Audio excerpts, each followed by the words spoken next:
Yes, there was absolutely a form of Dutch Impressionism, or actually there was Dutch Impressionism. I believe there was a Dutch Impressionism, but it was Dutch and therefore different. To me, you shouldn't dub the Dutch landscape painters of the 19th century as Impressionists, because there are definitely similarities with the French Impressionists, but also quite a lot of differences. If you visually compare the works by the French Impressionists with the Dutch artists who are defined as Impressionists, I think the answer is no.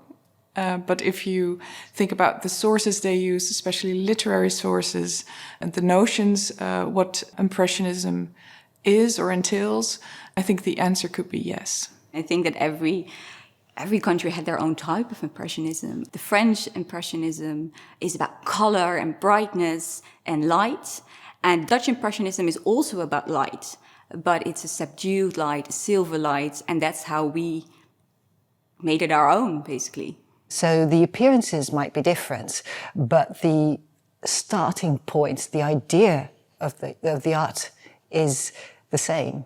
Zu zeigen, wie die Künstler Ende des 19. Jahrhunderts nach Paris gegangen sind, dort die neue Kunst des Impressionismus kennengelernt haben und die neue Malweise mit in ihre Heimat zurückgebracht haben und dort dann diese neue Malweise mit den traditionellen Themen in Verbindung gebracht haben. Das ist das Thema der Ausstellung hier im Museum Barberini. Es wird insofern etwas Neues sein, als dass diese Künstler und Künstlerinnen, diese Werke sind in deutschen Museen kaum vorhanden. Und deshalb bringen wir diese Zusammenstellung von rund 100 Werken, die Haager Schule, der Amsterdamer Impressionismus, der Luminismus und zeigen so, dass es in den Niederlanden auch einen Impressionismus gab.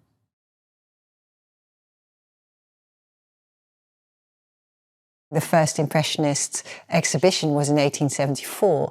And then at first, the Dutch were horrified. It's like, what is it? Or even worse, they didn't even see it. They just looked another way and focused on the naturalist art. And therefore also Vincent van Gogh, a Dutch artist who lived in France, wrote in 1888, Mesdag and the others have got to stop poking fun at the Impressionists. But during the 1880s, you see slowly that it is being seen, and then slowly that they start admiring it, that they start to understand it.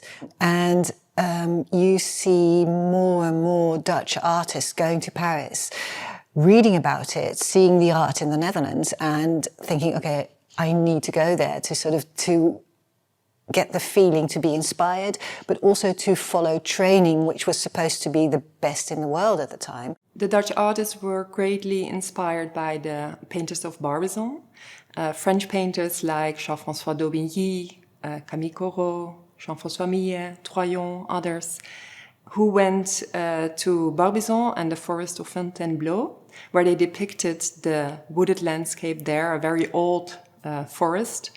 And they really depicted the soul of the forest, the trees, the water, the rocks. Going to Paris, going to Barbizon and Fontainebleau, Dutch artists found something different, which thought, this is, what we really want to do. And that is what they took back home with them. And then it takes another 5 to 10 years before they really start adopting it. But their style was less radical, less extreme, and they didn't want to opposite the traditional art world, but they wanted to be part of the establishment.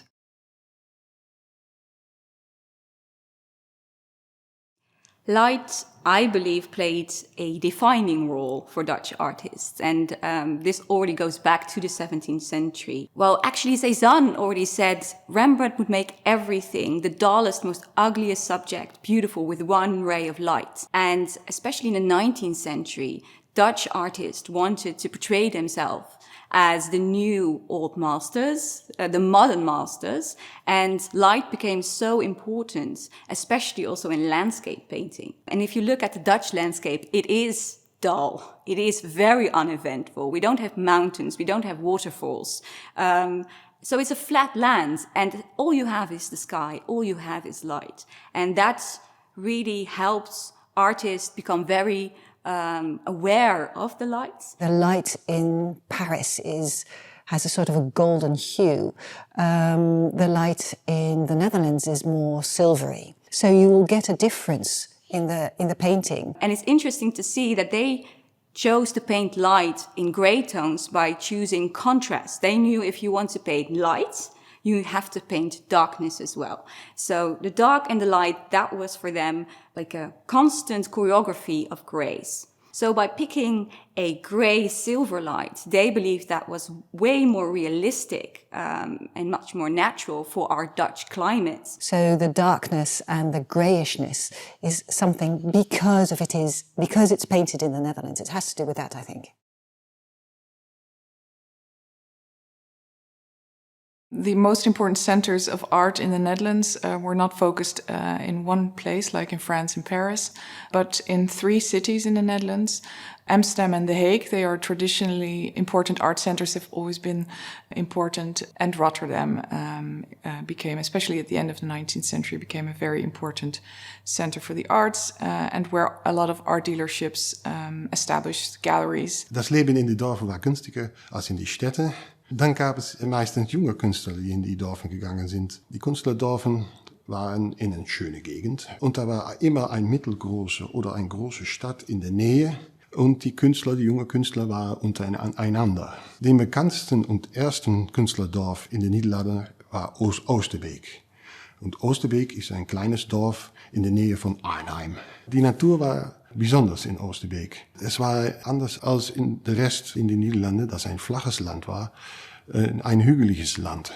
Am den Rhein gab es die Wiesen und Auen mit den Vieh und es gab Wald, dass die jungen Künstler selber entdecken konnten, wie sie die Natur malen wollten. They just wanted to go into nature and depict what they saw and felt. Ein anderer Künstlerdorf ist zum Beispiel Laren. Und Anton Mauve schrieb seiner Frau, ja, das ist ja einfach zu erreichen. Man brauchte nur den Dampferstraßenbahn nach Laren zu nehmen von Amsterdam und ja, man ist da in eine halbe Stunde. Weil es so einfach zu erreichen war, kamen da vielen anderen auch hin, die in derselben Stile malte wie Mauve und Neuhaus. Aber es gab auch ein ganz anderes Künstlerdorf, Domburg. Da war alles anders. Domburg war schon ein bekannter Platz für Badegäste in den 19. Jahrhundert. Und da kamen viele internationale Badegäste, auch viele Deutsche nach Domburg. Jan Torup wohnte da und er organisierte Ausstellungen mit jungen Menschen, aber mit aller Sorten Kunst, nicht eine Schule, mit Luminism, Impressionism, mit Kubisme.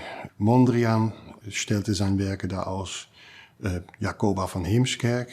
Und sie konnte das verkaufen, weil es ein internationales Publikum gab.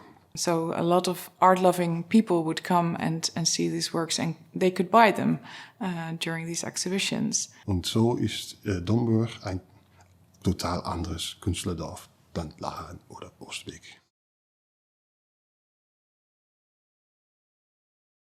In der Ausstellung zeigen wir Werke aus dem Zeitraum 1850 bis 1910. Und in dieser Phase, die wir zeigen, diese 60 Jahre, gab es 3 einzelne Epochen, die man voneinander abgrenzen kann oder Kunstrichtungen. Und es fängt an mit der sogenannten Haager Schule. Das sind die Maler, die sich in Den Haag versammelt haben. Mesdag kaufte da in 1869 ein Haus. Mauve kommt da in 1871, Willem Maris, der wohnt da schon und die Hager Schule ist geboren. The Dutch artists of the Hague School painted the surroundings of the Hague, such as the dunes and the sea, and also the lakes nearby.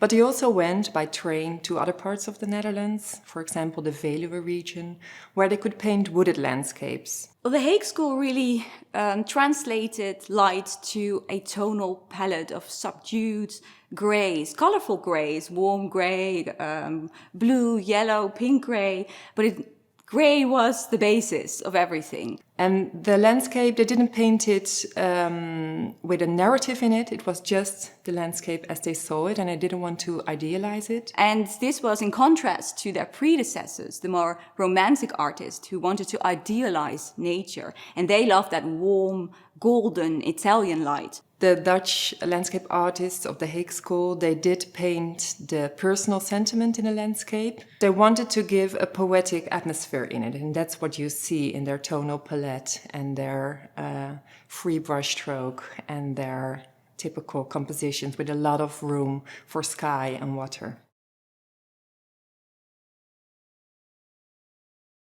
At the end of the 19th century, a lot of countries had to find their own national identity, as well as the Netherlands.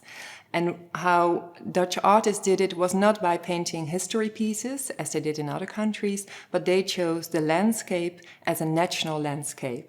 Die Landschaftsmalerei, das ist das ureigenste Genre der niederländischen Kunst, das aus dem 17. Jahrhundert kommt, dort mit Ruysdael und Rembrandt Höhepunkte hatte. Daran haben die Maler angeknüpft. And the typical Dutch landscape painting shows a vast polder landscape with water expanses, and underneath the typical Dutch sky, cloudy. Because of all that water in our country. Bei der Vorbereitung der Ausstellung habe ich mir die Sammlungen von fast allen niederländischen Museen angesehen und dabei festgestellt, dass es unzählige Bilder von Mühlen gibt. Windmühlen gab es in vielen Ländern, aber nur in Holland ist sie zu einem Symbol geworden, zu dem Nationalsymbol. Im 19. Jahrhundert gab es 9000 Mühlen in Holland, das heißt, man ist ihnen überall begegnet. Windmühlen sind nicht nur dazu da gewesen, um Getreide zu mahlen, um Sägewerke anzutreiben oder Papiermühlen, sondern, das ist der ganz spezielle Zweck in Holland, sie dienten der Landgewinnung, weil sie Wasser geschöpft haben aus den großen Seen, die eingedeicht wurden und das Wasser abgepumpt haben und auf diese Weise das neue Land geschaffen haben. Und in Holland sind große Teile unter dem Meeresspiegel und sie verdanken ihre Existenz erst den Windmühlen. Die zweite Phase in dieser Zeit, das ist der sogenannte Amsterdamer Impressionismus. Das fängt etwa in den 1880er Jahren an. Das ist dann eine andere Generation von Künstlern, die haben die Stadt als Thema gewählt. The Dutch artists were fascinated by French writers in general, but Émile Zola in particular. And they adopt these ideas, you know, like the ideas of Émile Zola and the idea of impression, which they call stemming or Stimmung, you would say here. Die Hager Schule hatte die Stimmung von der Natur, von der Atmosphäre, von dem Licht. Die Amsterdamer Maler, das waren junge Maler, und die sagten, ja, Stimmung, das ist ja wichtig, aber das muss auch die Stimmung von der Person sein. Wie fühle ich mich, wenn ich eine Bild male? Und das muss das Publikum sehen und fühlen. Und die haben angefangen, in der Stadt Cafés zu malen, das Nachtleben, Nachtszenen, wo das künstliche Licht auftauchte. Das war dann eine sehr städtische Kunst. So it is the style of the painting, but it is also the theories and the thinking about it, which was absolutely important, yes. The World Exhibition in Philadelphia in 1876, has been a very important exhibition for Dutch art in the second half of the 19th century, because it was the moment that Dutch art was introduced on a grand scale in the United States, on an international podium. Dutch landscape painting was very popular as well in the US and Great Britain, because there was a new group of collectors there, the industrialists that had money, quickly earned, and they had new houses that they wanted to decorate in a way. And they wanted to mirror themselves to the 17th century merchants who also became rich quickly and who could buy those landscapes by Van Ruysdael, Koning and others. But those paintings were too expensive at the 19th century, so that's why they decided to buy 19th century Dutch paintings that looked alike but had a bit more modern atmosphere, and they were very welcoming paintings as well. The American art market became one of the most dominant ones, most important ones for Dutch artists at the time. Interestingly, the Scottish collector James Stats Forms, he was a railway engineer, so really working in modernity. But he typically bought these Dutch landscapes in which time stood still. They were static landscapes and usually did not depict that modernity. So apparently he liked to have that on his wall. Nach 1900 etablierte sich dann eine weitere Epoche und die heißt Luminismus. If you compare the Hague school to luminism, it is almost unbelievable that these artists all claim to paint Dutch lights because it looks so extremely different. And yet they all believe that they did really base it on reality, on observation of light. And what happens that after the Hague school, with that real tonal grayish palette, new evidence comes to light about how the eye perceives light and what light is. So instead of doing dark versus light, they went for contrasting colors in a color circle, red versus green, blue versus yellow. And that was, for them, vibration of light, how we perceive it, should be painted. And if you look at these very bright landscapes, it's almost like after images, like they have been staring into the sun for so long that the sun creates this effect of seeing contrasting colors when you look at a blank canvas. And that sensation of seeing sunlight or bright light is translated beautifully through color. Im letzten Raum zeigen wir die Entwicklung nach 1910 bis 1920 und dokumentieren so, wie sich in diesen 10 Jahren die neue Kunstrichtung aufgespalten hat in unterschiedliche Entwicklungen. Und wir zeigen Werke des Kubismus, des Expressionismus und auch der abstrakten Kunst.